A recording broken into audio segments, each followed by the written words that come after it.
Okay, how are you doing so far? Now we're going to talk about the second problem, which is that a lot of goals are end focused. They create an end focused mindset or they focus solely on the outcome. So I like to call these outcome based goals.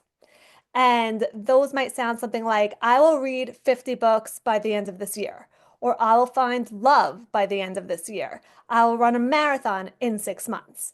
So the outcome is what people are focusing on when they're setting these goals. And that is a very big problem because this approach fosters a when I get there mentality. So you're always thinking, right now, I'm not where I want to be, but one day I'll get there. And that is not a good place to be because it removes you from the present moment. What you're kind of saying is the present moment is not where I want to be. The future is where I want to be. And I'm looking toward the future. But we don't live in the future. We live in the present moment. So we should not be focused on a when I get there. We should frame our goals, which we'll learn how to do, frame them in a way where this is where I am now, and it's pretty nice. So that's the first problem is that it makes a when I get there mentality.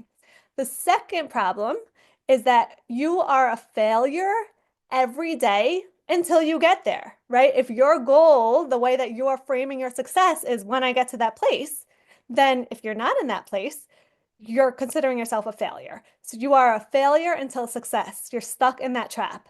So, for example, if somebody sets a goal to lose 20 pounds, every day that they have not lost the 20 pounds, they're a failure. Maybe they lost 1 pound, but it's not enough because they need to lose the 20 pounds. Every day that, let's say someone says, oh, I want to be able to run for 1 hour straight. So that's their end goal. So now every day that they're not running, they're not able to run 1 hour, they've not yet made it. They're still a failure until they get there. So that's obviously a bit of a demoralizing way to set goals. And then the third problem with this outcome-based model is that when the end goal is reached, people often revert back to their original starting point because they were so focused on getting toward the end, they were not focused on building sustainable habits. They just wanted to get there, but they didn't care what they had to do in the meanwhile to get there. And a lot of times they do things that are not sustainable. So, what can we do instead? How do we get rid of this outcome-based goal problem? We set process-based goals. So, shift your focus from the outcome of your journey to the process of how you're going to get there, and those become your goals. So obviously, I'm not against having an outcome idea, right? Like we want to know where we want to go. But after we decide where we want to go, we want to pull back our focus to the present moment and set these goals of the process that we need to take to get to where we want to go. So, for example, let's say a goal is I want to read 50 books this year, right? By the end of this year, I want to have read 50 books. If that's someone's goal, what's the process that they need to do to get there? So, maybe they want to start reading books at night in bed, right? So that could be one of their goals. I'll read books in bed most nights. I will carry a book with me often. I will start reading in the park and in coffee shops. So these are all things that they can do, a process to get to where they want to go. So instead of focusing on the end goal and being a failure every moment you're not there, you're focusing on the steps that you could take now, and you can feel proud every moment that you're taking them, and you start to shape your life in the present moment. Also notice we're not setting these process-based goals in a rigid way. So I know we spoke about that, the intentions in step one, right? So of course, all these things carry through together. So the way that we set our process-based goals should also be that they're flexible.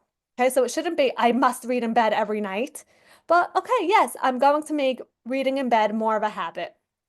And this way, okay, yeah, if you go on vacation or you stay out partying late one night, whatever you want to do, or you just want to watch TV one night, you don't have to feel guilty. You're still having more reading in your life, and there's a bunch of different things you can have in the process of getting yourself there. So these process-based goals celebrate small, meaningful wins along the way, and they allow you to show up in the present moment instead of always focusing on the future. Where you are is wonderful, and you get to build a life there instead of thinking, I need to get somewhere else to be where I want to be. They also cultivate sustainable habits, making your goals into a lifestyle instead of a fleeting achievement that you're going to attain, check it off the list, and finish. No, we want these things to become a part of our lives. We want to change our lifestyle, not just make a checklist. By emphasizing the journey, we create sustainable habits. We emphasize the present moment and show up where we have, and the present moment is really all we truly have. So let's show up here. And we get to celebrate growth along the way, which allows you to build confidence. As your habits change and you see the way that they're changing and how you're stepping into the life that you want, you get to build confidence along the way. So now pause here and make some process-based goals to support that intention that you just made in part one. And then when you're done with that, I'll see you in the next video where we're going to talk about the third problem and solution.